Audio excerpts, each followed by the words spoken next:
Telangana BJP నాయకులపై fire అయ్యారు మంత్రి అడ్లూరి లక్ష్మణ్. కాంగ్రెస్ ప్రభుత్వానికి వస్తున్న ఆదరణను చూసి ఓర్వలేక బీజేపీ నాయకులు ఇష్టం వచ్చినట్టుగా మాట్లాడుతున్నారని మండిపడ్డారు. ప్రజాపాలన వేడుకలపై హర్షించాల్సిన నాయకులు విమర్శలు చేయడం అస్సలు సరికాదని అన్నారు. దేశంలో ఎంఐఎంతో చీకటి ఒప్పందం కుదుర్చుకుని కాంగ్రెస్ పై బురద జల్లుతున్నారని విమర్శించారు మంత్రి.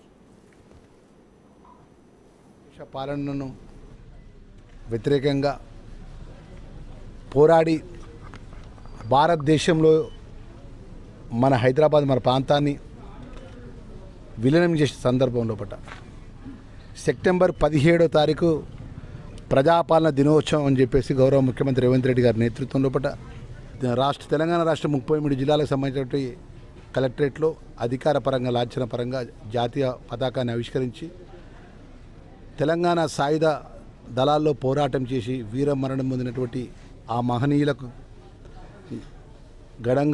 ఘనంగా శ్రద్ధాంజలి గడిస్తూ మరి ఇంత గొప్పగా కార్యక్రమాన్ని రాష్ట్ర ప్రభుత్వం అధికార పరంగా చేసిన సందర్భంలో మరి భారతీయ జనతా పార్టీ మాట్లాడడానికి ఏం లేదు.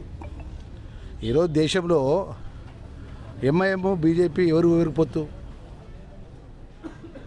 పరోక్షంగా ప్రత్యక్షంగా ఉత్తరప్రదేశ్లో కానీ గతంలో జరిగిన ఎన్నికల్లో కానీ ఇంకా ఇతర రాష్ట్రాల్లో ఎన్నికలు అయినప్పుడు మహారాష్ట్రలో ఎన్నికలు జరిగినప్పుడు వీరు ఎంఐఎం మీ ఇంటర్నల్ చీకటి ఒప్పందంతో అక్కడ అభ్యర్థులను పెట్టి కాంగ్రెస్ పార్టీని ఓడగొట్టలేదా?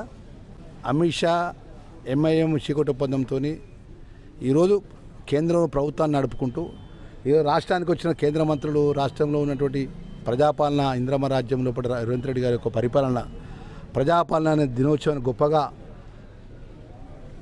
నామకరణం చేసి ఈరోజు గొప్పగా జాతీయ పతాకాన్ని ఆవిష్కరించినటువంటి సందర్భంలో గొప్ప కార్యక్రమాన్ని నిర్వర్తిస్తుంటే నోటికి ఎంతో సంత మాట్లాడుతాను. తెలంగాణ ప్రజలు అన్నీ గమనిస్తారనే విషయాన్ని మీ ద్వారా తెలియజేస్తారు.